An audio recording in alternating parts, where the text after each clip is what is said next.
Hello students, online classes में एक बार फिर से आप लोगों का स्वागत है। जैसा कि आप लोग हमारे पिछले वीडियो में अर्थालंकार के अंतर्गत आने वाले उसके प्रमुख भेदों में से अनुप्रास, यमक, श्लेष, ये तीन आप शब्दालंकार के भेद पढ़ चुके हैं। और अर्थालंकार के अंतर्गत यमक, उपमा, रूपक, उत्प्रेक्षा, इसका अध्ययन आपने किया है। और आज आपको उपमा, रूपक, उत्प्रेक्षा के पश्चात संदेह अलंकार के बारे में बताया जाएगा कि यहाँ पर देखिए, संदेह अलंकार जो कि नाम से ही स्पष्ट है, संदेह यानी जहां पर किसी वस्तु के भ्रम के कारण हमारे हृदय में संदेह की स्थिति उत्पन्न हो जाए और उस अनिश्चय के कारण हम किसी वस्तु को निश्चित न कर सकें कि यह वस्तु वास्तव में यही वस्तु है या दूसरी वस्तु है। तो ऐसी स्थिति में संदेह अलंकार होता है। और परिभाषा में आप देखेंगे कि जहां किसी वस्तु की समानता अन्य वस्तु से दिखाई देने के कारण, माने जहां पर एक वस्तु अगर आपको दिखाई दे रही है और उस वस्तु में किसी दूसरे वस्तु की समानता अगर दिखाई देने के कारण अनिश्चय की स्थिति उत्पन्न हो जाए, तो वहां पर संदेह अलंकार होता है कि हम निश्चित ना कर सकें कि यह वस्तु कौन सी है। और संदेह अलंकार में सबसे प्रमुख पहचान इसकी होती है कि वहां पर अनिश्चय की स्थिति होती है, निश्चित नहीं होता है, अनिश्चय की स्थिति होती है संदेह अलंकार में, कि जिसके कारण से हम निश्चित नहीं कर पाते हैं कि यह वस्तु जैसे सांप है या रस्सी है। कभी कभी ऐसी स्थिति उत्पन्न हो जाती है कि रस्सी को भ्रमवश हम सांप समझ बैठते हैं, और कभी कभी ऐसा भी होता है कि हम निश्चित नहीं कर पाते हैं कि यह सांप है या रस्सी है। दोनों में बहुत मामूली सा अंतर होता है कि जैसे रस्सी है और रस्सी को हम ये निश्चित नहीं कर पाते हैं कि यह सांप है या रस्सी है। तो ऐसी स्थिति में वहां पर संदेह अलंकार होता है जहां पर अनिश्चय की स्थिति बनी हो। तो जैसे उदाहरण आप इसमें देखेंगे, परिभाषा स्पष्ट हो गई कि जहां किसी वस्तु की समानता अन्य वस्तु से दिखाई देने के कारण अनिश्चय वश यह निश्चित नहीं किया जा सकता है कि यह वस्तु यही है या फिर दूसरी वस्तु है, वहां संदेह अलंकार होता है। जैसे उदाहरण आप देखेंगे, बहुत प्रसिद्ध उदाहरण कि नारी बीच सारी है, नारी बीच सारी है कि सारी बीच नारी है।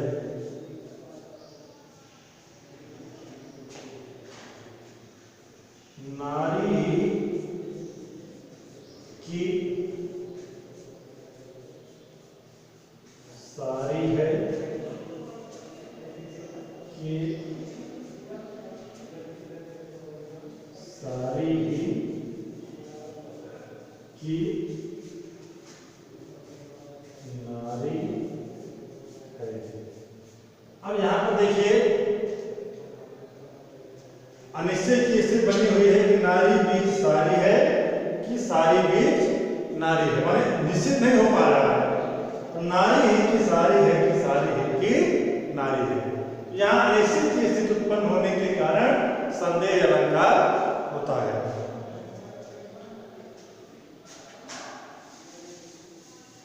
और इसके बाद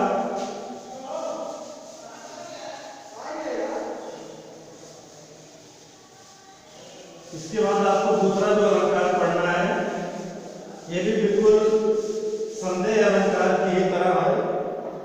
इसमें बहुत ज्यादा अंतर नहीं है संदेह अलंकार में और इसमें। इसको कहते हैं भ्रांतिमान।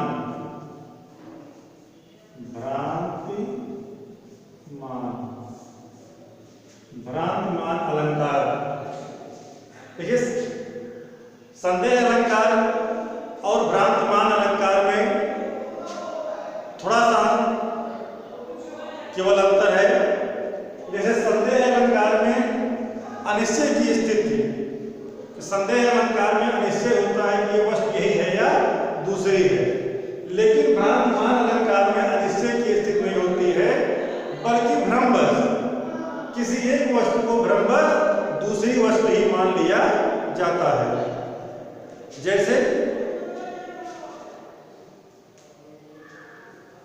जहां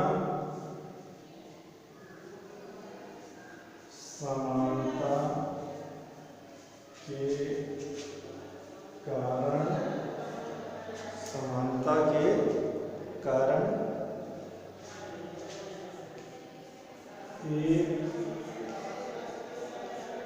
वस्तु में दूसरी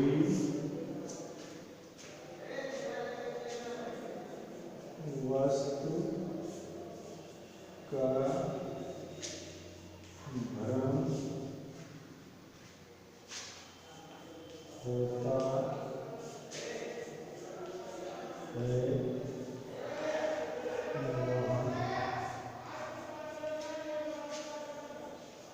वहाँ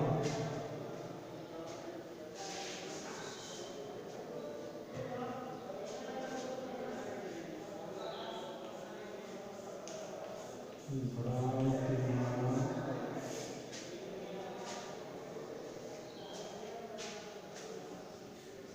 अलंकार होता है। देखिए, संदेह अलंकार में समानता के कारण अनिश्चय की स्थिति हो जाती थी कि यह वस्तु यही है या दूसरी है, लेकिन भ्रांतिमान अलंकार में समानता के कारण एक वस्तु में दूसरी वस्तु का भ्रम हो जाता है। जैसे संदेह में आपको बताया गया कि रस्सी है, तो रस्सी को यह निश्चित नहीं किया जा पाता है कि ये रस्सी है या सांप है, लेकिन भ्रांतिमान में क्या होता है कि रस्सी को सांप ही मान लिया जाता है। माने संदेह में रस्सी में सांप का भ्रम होता है कि सांप है या रस्सी, लेकिन भ्रांतिमान में रस्सी को सांप ही मान लिया जाता है। वहां पर कोई संदेह, कोई संशय या कोई अनिश्चय की स्थिति नहीं रह जाती है।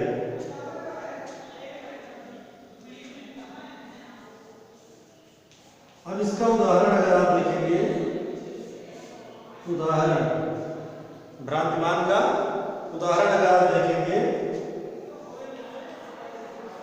नाक का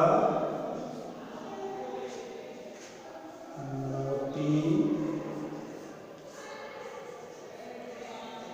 अगर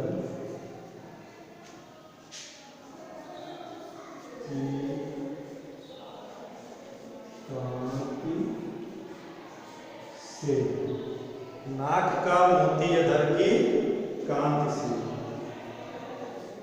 बीज दारे का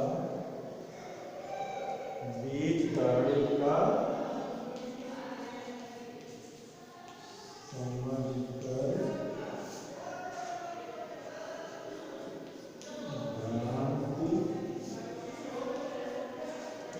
से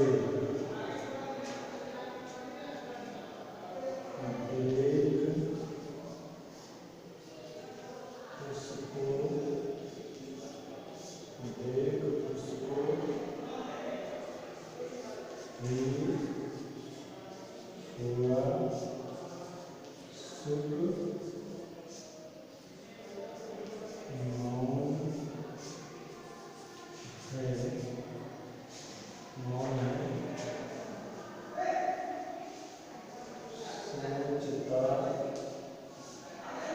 है,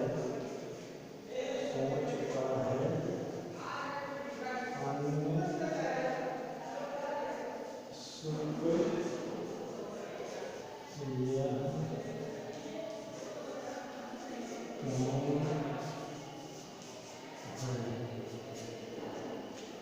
देखिए उदाहरण, नाक का मोती अधर की कांति से, बीज दाढ़ी का समझकर भ्रांति से, देख उसको ही हुआ सुख मौन है, सोचता है अन्य यह सुख कौन है। यहाँ पर देखिए भ्रम हो रहा है कि नाक का मोती अधर की कांति से, यानी नायिका के नाक का जो मोती है ये उसके अधरों के, उसके होठों की कांति से इस प्रकार से दिखाई दे रहा है कि उसे क्या समझ रहा है कि बीज दाढ़ी का समझकर भ्रांति से, कि नाक की मोती को वह क्या समझ रहा है कि बीज दाढ़ी, दाढ़ी माने होता है अनार, अनार का बीज समझ रहा, अनार का उसे दाना समझ रहा है। और उसे देख करके भ्रम क्या हो रहा है कि देख उसको ही हुआ सुख मौन है, कि उसे देख करके जो सुख है, जो तोता है वो मौन हो रहा है और उसे सोच रहा है कि यह आखिर दूसरा तोता कौन है। अर्थात उसे नाक के मोती में दाढ़ी का बीज समझ करके उसे भ्रम हो रहा है दूसरे तोते के, उसकी जो नाक थी वो तोते के नाक के जैसी थी, इस कारण से उसे दूसरे तोते का भ्रम हो गया।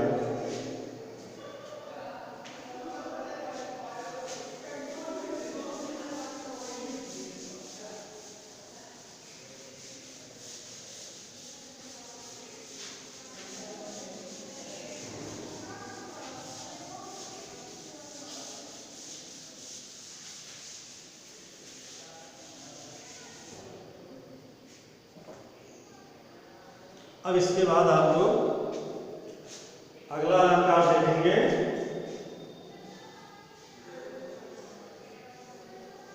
अतिशयोक्ति।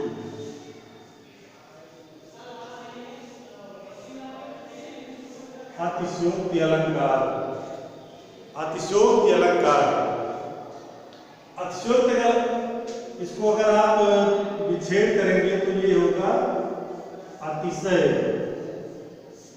धन उक्ति।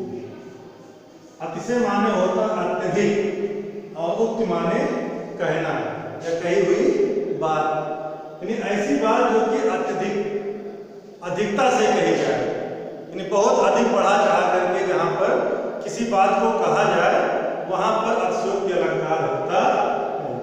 माने अतिशयोक्ति अलंकार वहां होता जहां पर किसी बात को बहुत अधिक बढ़ा चढ़ा करके पेश किया जाए।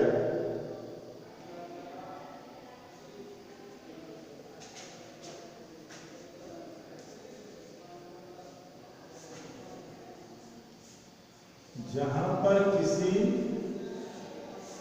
वस्तु या घटना को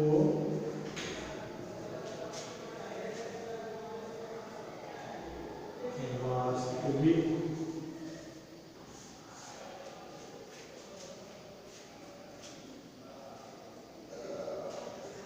स्थिति से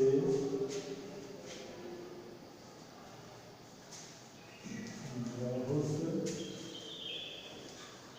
अधिक बालदी विराल विग्रह ज्वाले जालमाना लंकली लिबे को काल रसना बसारी है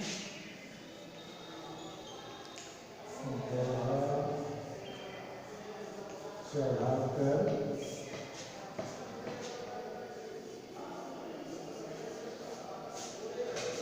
कहा जाए वहाँ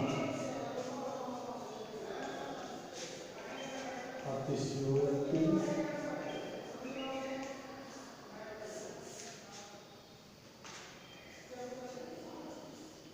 अलंकार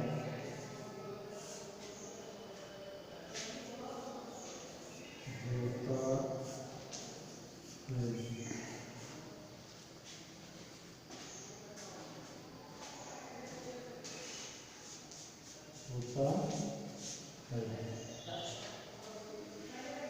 देखिए अतिशयोक्ति अलंकार तो जहां पर किसी वस्तु या घटना की जो वास्तविक स्थिति है उस वास्तविक स्थिति को बहुत अधिक बढ़ा चढ़ा करके वर्णित किया जाए, बहुत अधिक बढ़ा चढ़ा करके पेश किया जाए, उसका वर्णन किया जाए, वहां पर अतिशयोक्ति अलंकार होता है।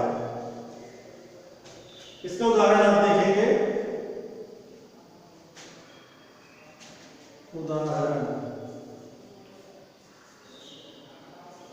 अब जीवन की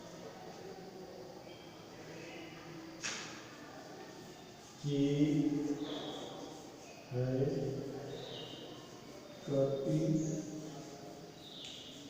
कपि आस न कोई। अब जीवन की है कपि आस न कोई,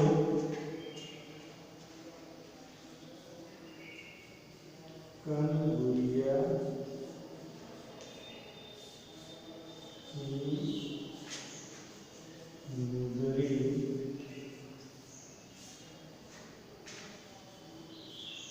कंगना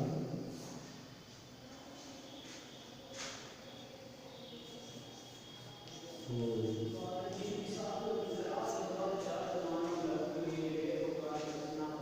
ये अतिशयोक्ति अलंकार का उदाहरण कि अब जीवन की है कपि आस न कोई, कन गुड़िया की मुदरी कंगना होई। यानी यहाँ पर देखिए किस प्रकार से बात को बहुत बढ़ा चढ़ा करके प्रस्तुत किया गया है। उससे स्पष्ट होता है कि जैसे अब जीवन की है कपि आस न कोई, ये बात तो समझ में आती है कि अब हमारे जीवन की कोई आशा नहीं रह गई है। ऐसा सीता जी हनुमान जी से कह रहे हैं कि हमें अपने जीवन की अब कोई आशा नहीं रह गई है। लेकिन जो दूसरी लाइन है इसमें कवि ने अपनी बात को बहुत बढ़ा चढ़ा करके पेश किया है कि कनगुड़िया की मुदरी।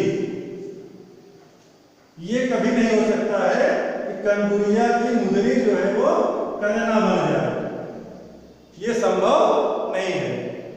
इसलिए यहाँ पर यह बात को बहुत बढ़ा चढ़ा करके प्रस्तुत कर दिया गया है कि कनगुड़िया की मुदरी कंगना होई। यानी विरह के कारण इतनी उनकी अवस्था जो है वो दुर्बल हो गई है कि उन्हें ऐसा लग रहा है कि कनगुड़िया की मुदरी है वो बिल्कुल कंगन की तरह हो गई है। तो यहाँ पर इस कारण से अतिशयोक्ति अलंकार का प्रयोग हुआ है। और अब इसके बाद आप लोगों को जो मुख्य अलंकार हैं वे शब्दालंकार और अर्थालंकार के जो भी भेद हैं, जो भी भाग हैं इसके, वह आपको बताए गए हैं। बाकी इसके बाद आपको हमारे अगले वीडियो में मिलेंगे जब हम, तो आपको छंद के साथ मिलेंगे, छंद लेकर के हम आएंगे। धन्यवाद।